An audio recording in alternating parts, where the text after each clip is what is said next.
Welcome to Mind Snack. Imagine stumbling across a library buried in the sands of Egypt, a library containing ancient texts that challenge everything you thought you knew about reality, spirituality, and even the teachings of Jesus. Sounds like a story from a movie, right? But it's real. In 1945, near a small town called Nag Hammadi, archaeologists uncovered 13 mysterious codices containing over 50 ancient texts, writings that had been hidden for nearly 2,000 years. Today, we're diving into the world of the Gnostic Gospels, what they are, why they matter, and the strange, powerful ideas they contain. I'm not here to convince you of anything. I'm just here to show you, and you can decide what it means for yourself. The Gnostic Gospels are writings from the 2nd to 4th centuries, connected to a spiritual movement called Gnosticism. Gnosticism is all about hidden knowledge, gnosis, the idea that the key to life, reality, and even salvation lies in understanding something most people don't see. These texts tell stories that differ wildly from the Bible most of us know. They feature familiar names, Jesus, Mary Magdalene, apostles, but portray them in ways that are radical, mysterious, even unsettling. Some suggest that Jesus wasn't just a teacher or prophet, but a guide to awakening the divine spark within every human being. Others describe the material world as flawed or illusory, created by a lower, imperfect deity, the demiurge.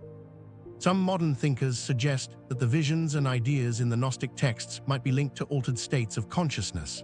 Scholars and psychologists have compared them to experiences people have during deep meditation, lucid dreams, near-death experiences, or even psychedelic journeys. When the mind steps outside ordinary perception, it can perceive the world as more fluid, symbolic, or interconnected, much like what the Gnostics describe. The idea of the divine spark is central. According to the Gnostics, each of us carries a fragment of the divine within. Reality isn't just something that happens to you, it's something you can perceive, influence, and even shape once you awaken to that spark. This concept resonates with reports from people who have had near-death experiences or psychedelic visions, a sense of being connected to a greater intelligence, a universe that is conscious, malleable, and alive. Then there's the illusion of the material world. Many Gnostic texts describe our reality as incomplete or deceptive, created by the demiurge.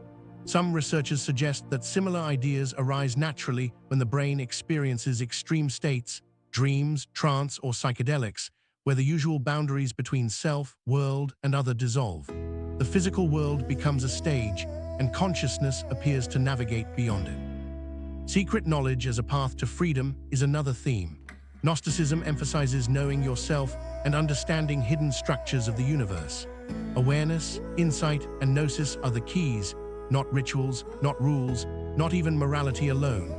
Some theorists argue that these insights could be early explorations of what the human mind discovers when it is unconstrained by normal waking perception.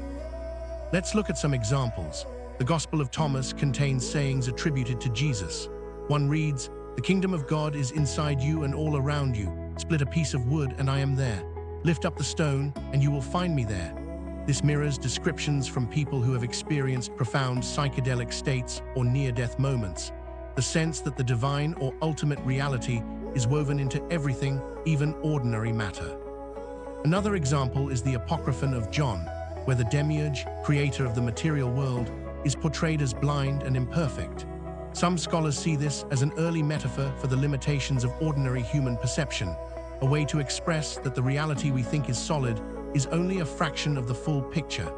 Dreams, meditative visions, or psychedelic experiences often hint at similar layers of existence beyond the everyday world. What's fascinating is that these ideas were almost completely erased for centuries. Mainstream Christianity deemed them heretical, and they disappeared into obscurity until their discovery in Nag Hammadi. For 2,000 years, these texts were lost, yet they contain insights that feel eerily modern, like they were waiting for someone to read them in a time when we could even begin to connect them to consciousness studies, dreams, and altered states. So what should you take away? Maybe nothing, maybe everything. The Gnostic Gospels don't demand belief or action. They present a radically different lens to see reality, that perhaps the world is not quite what it seems, that divinity might live inside you, and that consciousness itself may shape the universe in ways most people overlook. I'm not here to tell you what to think. I'm just showing you a doorway into a world that most people never even knew existed. What happens when you peek through it, that's up to you. If you found this as fascinating as I did, take a moment to explore further. Read a passage, think about it, let it sit with you. The secrets of Nag Hammadi are quiet, hidden, and waiting, but only for those curious enough to look.